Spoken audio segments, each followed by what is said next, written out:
안녕하세요. 얼마 전 이혼 소송을 시작한 30대 여성입니다. 남편과 저는 어머니 지인의 소개로 만났습니다. 어느 날 어머니께서 이 남자 좀 한번 만나보라며 저에게 남편의 사진을 들이미셨어요. 실물은 어떨지 몰라도 사진으로 보기엔 나쁘지 않더라고요. 제가 당시 어떤 남자 연예인에 푹 빠져 있었는데 언뜻 보면 그 연예인 얼굴도 닮은 것 같고 소개팅을 하러 나가는 자리였으니 외모를 무시할 수는 없잖아요. 어머니께선 그 밖에도 뭐 하는 남자고 어떤 집안이고 여러 가지 이야기를 하셨지만 그런 건 솔직히 크게 귀담아 듣지는 않았습니다. 잘 될지 안 될지도 모르고 어머니 지인이 주선하는 자리였는데 개차반을 데려다 놓진 않겠지. 단순하게 그렇게 생각했어요. 그렇게 만나게 된 남편은 생각과는 많이 다른 외모를 가지고 있었습니다. 못생겼다는 뜻이 아니라 사진 속 이미지와 달랐지요. 사진에서는 약간 차갑고 도시남자 같았는데 막상 만나보니까 둥글둥글하니 어른들이 좋아하겠다 싶더라고요. 한마디로 제 스타일은 아니었습니다. 하지만 남편 성격이 참 좋더라고요. 생긴 것처럼 성격도 모난 구석이 없었고 상냥한 말투의 배려가 몸에 배어있는 것 같았습니다. 무엇보다 저는 영화광이라고 불릴 만큼 영화를 좋아하는데 남편도 그렇더라고요. 첫 번째 데이트를 마치고 집에 돌아와 남편이 추천해 주었던 영화들을 보게 되었는데 어쩜 취향이 그렇게 비슷하던지요? 이 남자다 싶었네요. 그렇게 저희는 3주 만에 사귀는 사이가 되었습니다. 결혼을 하겠다는 것도 아니고 단지 제가 연애를 시작했을 뿐인데 친구들도 가족들도 신기해하고 기뻐하고 솔직히 말씀드리자면 제 나이 29살에 처음 하는 연애라서 그랬던 것 같아요. 반면에 남편은 저를 만나기 전 2번의 이별이 있었다고 하더군요.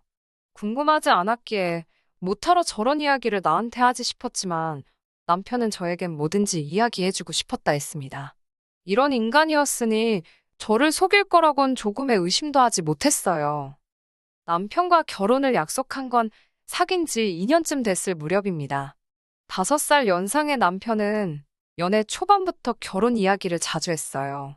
그러다 사귄 지 1년이 넘어가자 본격적으로 결혼하잔 소리를 입에 달고 살더라고요. 처음엔 그런 남편이 부담스러워서 화도 여러 번 냈지요. 그럴 때마다 저같이 좋은 여자를 놓치기 싫어 그렇다며 넉살 좋게 넘어가는 사람이었습니다. 결국 사귄 지 2년 만에 제가 백기를 들었네요.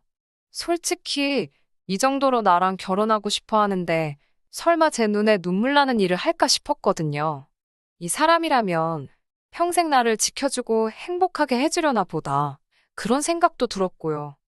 한편 남편은 연애 시절부터 어떻게든 하루빨리 저를 자기 부모님께 소개시키고 싶어 했습니다.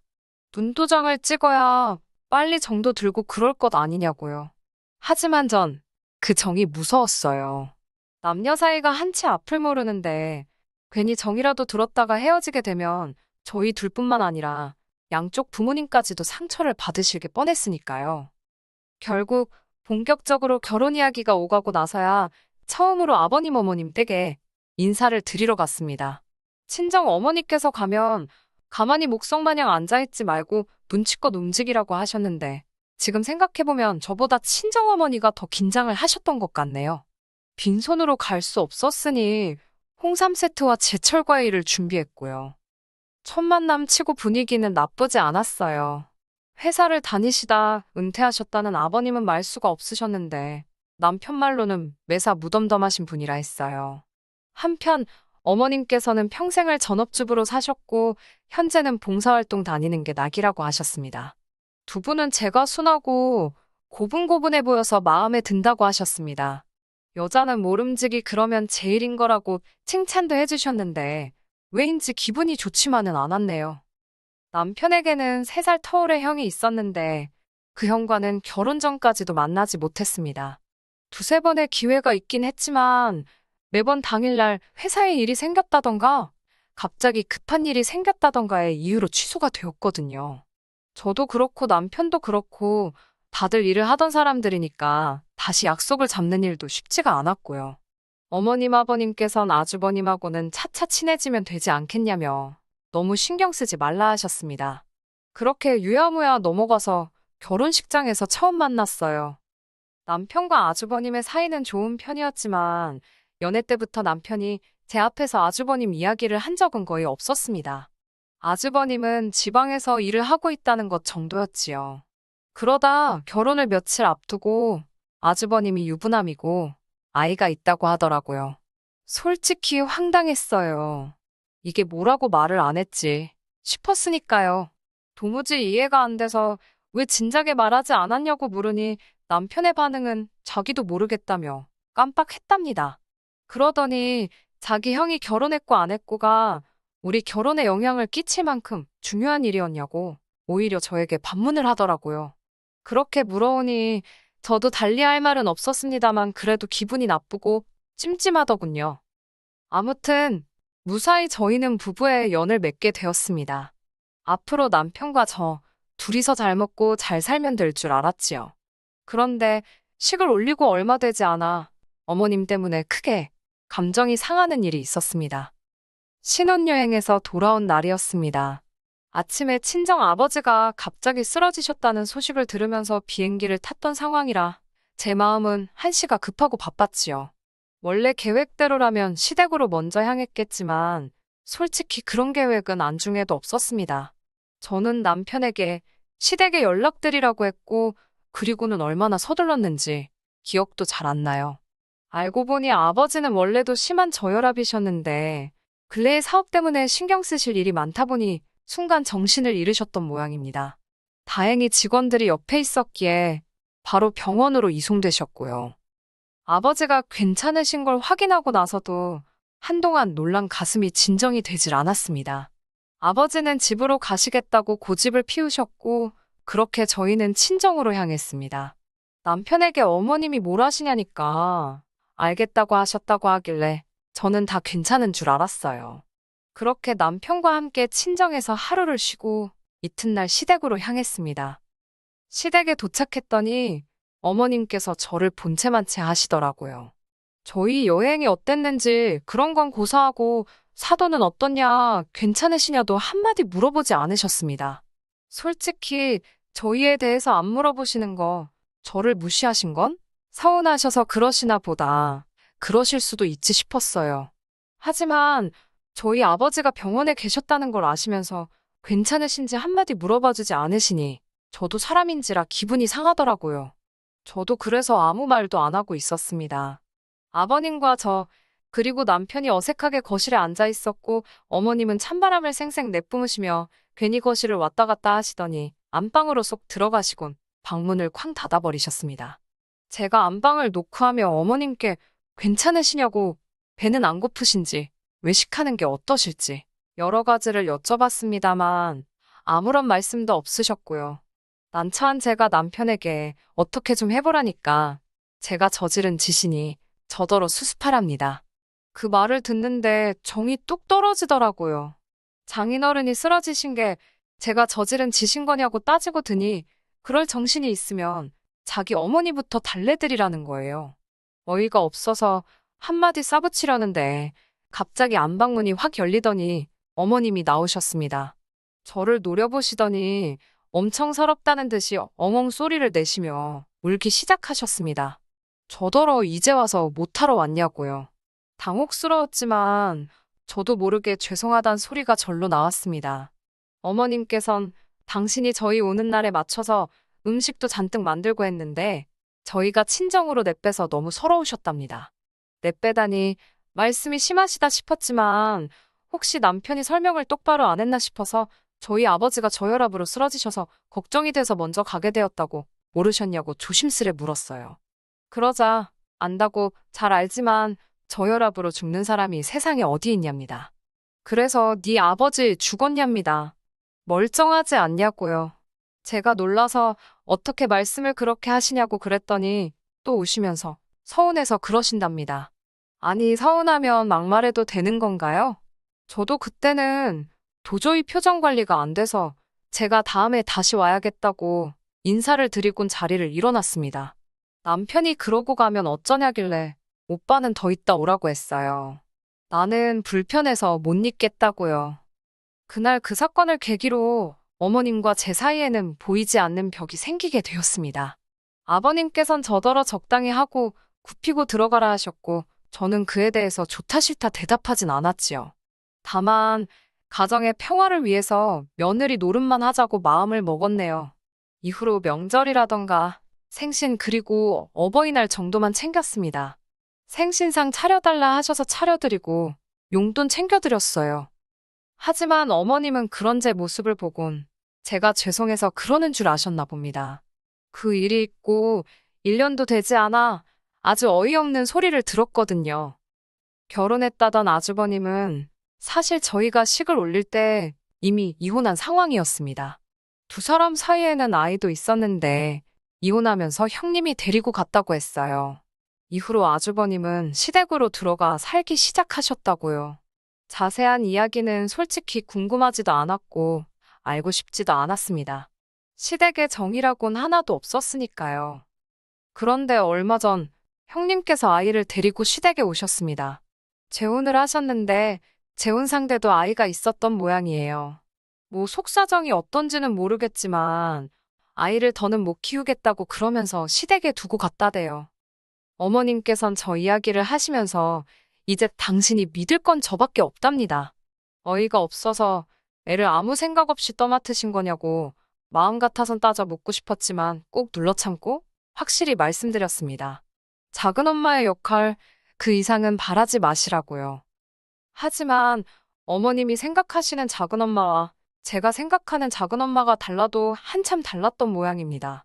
시댁과 저희 집은 차로 1시간 거리였는데 그럼에도 불구하고 시도 때도 없이 저에게 전화를 걸어오셨어요. 주로 아이가 이런 상황인데 뭘 어떻게 해줘야 하냐는 거였지요. 애가 아픈데 병원에를 데려가라거나 애가 잠을 안 자는데 너희 집에 며칠 데려가서 재우라는 말도 안 되는 황당한 말씀들을 하셨습니다. 그러다 사건이 터졌습니다. 새벽 2시쯤이었는데 어머님께서 전화를 걸어오셨지요. 그 시간에 전화를 하시는 게 처음은 아니셨습니다. 매번 짜증과 걱정을 동시에 하면서 전화를 받아야만 했고 그날도 그랬지요. 어머님께선 애 몸에 두드러기가 난 것 같다며 어떻게 하냐입니다. 병원에 데려가시라니까 저더러 오랍니다. 당신은 너무 피곤하다며 내일 봉사도 가야 한다고. 왜? 그런 날 있잖아요. 유난히 컨디션도 안 좋고 모든 게 짜증나는 날. 제가 그날 그랬습니다. 너무 어이가 없어서 아주버님은 뭐 하시냐 물었어요. 그러자 어머님께선 지금 내일 출근해야 돼서 잔답니다. 그러면서 목소리 낮추래요. 저희 남편 자는데 깬다고요. 그 말을 들으니 정말 응어리 같은 게 가슴속에 목구멍으로 솟구치는 듯 했습니다. 저도 내일 출근해야 한다고 하니까 너는 여자지 않냐고 여자는 가족 돌보는 게 우선이라며 빨리 출발하랍니다.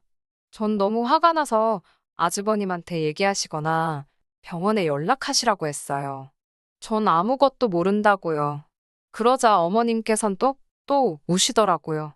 어떻게 작은 엄마라는 애가 이렇게 매정할 수 있냐면서 네 새끼여도 그러겠냐입니다. 도저히 어머님의 억지를 상대해 드릴 수가 없어서 남편을 깨웠습니다. 전화기 너머로 제가 남편을 깨우는 소리가 들렸던 모양이에요. 어머님께선 내일 출근해야 하는 애를 왜 깨우냐며 이번엔 화를 내셨습니다. 울다가도 화를 내시고 그러다 다시 저한테 앓는 소리를 하시고 진짜 원맨쇼도 이런 원맨쇼가 없더라고요. 더는 저도 견딜 수가 없어서 남편더러 당신이 받아보라고 휴대폰을 넘겼습니다. 건성건성 네네 하고 대답하는 소리가 들리더니 남편이 저더러 그냥 좀 갔다 오랍니다. 가서 들여다보는 척이라도 하고 오래요. 그러면서 작은 엄마도 엄만 아니냐며 왜 이렇게 모성애가 없냐입니다. 어차피 우리도 애 낳으면 아주버님이고 어머님한테 아쉬운 소리하는 날이 없겠냐며 저더러 먼저 모범을 보이라나요. 제가 덕을 쌓아야 훗날 태어날 우리 애가 그 복을 누린다나 말 같지도 않아서 가볼 테면 당신이나 가보라고 난 모르겠다고 그러고는 돌아 누워버렸습니다. 뒤척뒤척 하다가 밤잠을 설치고 어쨌든 출근은 해야 했으니 일어났습니다. 보아하니 남편도 제대로 못 잔 눈치더라고요. 제가 거실로 나가니 이야기 좀 하잡니다. 출근해야 하는데 바쁜데 왜 그러냐니까 지금 출근이 문제가 아니래요. 그러면서 자기가 밤새 곰곰이 생각해봤는데 조카를 데려와야겠답니다. 자기가 보아하니 어머님은 연로하시고 조카가 온 뒤에는 봉사활동도 못 다니셔서 스트레스를 많이 받으시는 눈치래요. 하던 봉사를 안 하니 죄를 짓는 기분이라며 이미 남편에게 하소연도 여러 번 하셨다고요. 저는 속으로 그깟 봉사하지 마시고 손자나 사랑으로 키워주시지 싶었지만 차마 입 밖에 내지는 않았어요. 남편은 저더러 어차피 매번 전화 받고 하는 것도 피곤하지 않냐면서 이참에 우리 애 키우는 예행 연습한다 생각하고 한번 해보자더군요. 제가 싫다고 더 말할 것도 없다고 싫다고 딱 잘라 거절을 했습니다. 그러자 남편은 그럼 자기가 시댁으로 가서 조카를 키우겠다고 당분간 떨어져 지내잡니다. 그러라고 했어요. 생활비도 못 준다길래 그러라고 했지요. 사실 신혼살림 차릴 때 남편이 모아둔 돈이 생각보다 없어서 집 전세금을 제가 혼자 냈거든요. 대신 결혼 생활에 들어가는 생활비는 전적으로 남편이 부담하고 있었고요. 남편 딴에는 자기가 생활비를 안 준다고 하면 제가 크게 쫄기라도 할 줄 알았나 봅니다. 하지만 아무런 상관이 없었어요. 솔직히 생활비라고 받아봤자 제 옷이나 화장품을 사는데 쓰는 돈은 전혀 없었으니까요. 다 관리비에 공과금 내는데 들어갔지. 그러니 뭐 생활비 안 준다고 제가 쫄 게 뭐가 있겠어요? 무엇보다 제가 남편보다 더 잘 벌고 있었는걸요. 제가 너무 순순히 생활비도 필요 없다. 남편이 시댁에 가서 지내겠다고 해도 그러라 하니까 자기도 괜한 말을 했다 싶었나 봅니다. 몇 번이고 저더러 후회 안 하냐고 물었으니까요. 저는 그만 좀 물어보라고 후회 안 한다고 내일 당장 내려가라고 했어요. 대신 서류 정리하고 가라고요. 그때부터는 오히려 주객이 전도되었지요. 남편이 어머님께 이야기를 했는지 어머님까지도 전화를 하셔서는 이제는 조카 문제 때문에 절 찾지 않을 테니 그저 둘이서만 행복하게 지내랍니다. 하지만 이 전화마저도 저는 불편하고 짜증이 났어요. 어머님이 또 누가 뭐라고 한 것도 아닌데 세상 서럽게 우셨으니까요. 어머님께선 당신은 저에게 바라는 게 하나도 없었는데 제가 당신을 너무 밀어낸다며 제가 그렇게 당신을 싫어하니 당신이 사라져 주시겠다나요? 어휴, 막말로 그런 소리도 한두 번이지요. 하도 들어서 인이 박혀 있었으니 시쳇말로 씨알도 안 먹혔지요. 양치기 소년 이야기도 모르시나 한 번 읽어드려야 하나 싶을 정도였네요. 더 화가 났던 건 남편은 또 어머님이 그렇게 말씀하신 걸 알고는 너는 시어머니를 뻑하면 울리냐며 진짜 인정머리 없다고 저를 못된 인간 취급을 하더라니까요. 이 꼴 저 꼴 보기는 싫고 그런데 남편은 이혼은 안 하겠다고 어깃장을 놓으니 어쩔 수 없이 제가 이혼 소송을 걸었습니다. 남편이 비협조적으로 나온 덕분에 시간은 좀 걸릴 것 같지만 변호사 말이 저에게 불리할 건 없을 거라고요. 마음 편하게 먹고 잘 지내고만 있으라고 그러대요. 지금까지도 남편에게선 연락이 옵니다. 저더러 아직 애가 없어서 조카 이쁜 줄도 모르는 거고 어머님이 마음이 여려서 그러신 거지 아기는 없다고 여전히 제 입장은 안중에도 없는 그 모습을 보고 이혼의 확신을 갖고 기다리고 있어요. 제 주변 사람들 반응도 양갈래로 나뉘는 편입니다. 몇몇 사람들은 그래도 한번 참지 그랬냐? 애가 나중에 크고 나면 얼마나 너한테 고마워하겠냐며 저를 탓했고 또 다른 사람들은 남의 애를 왜 너가 떠맡냐? 너네 시댁 이상하다 그러며 저 대신 욕을 해주기도 했어요. 하지만 사실 사람들의 의견이 뭐가 대수겠어요. 중요한 건 제 마음이지요. 앞으로도 한동안 쉬운 시간은 아닐 것 같지만 그동안 해왔던 신경전 모두 내려놓고 제 마음을 돌아보며 지내려고요. 끝까지 들어주셔서 감사합니다. 오늘의 사연은 여기까지입니다. 구독과 좋아요, 알람 설정 부탁드리고 더 좋은 사연으로 다시 찾아뵙겠습니다. 감사합니다.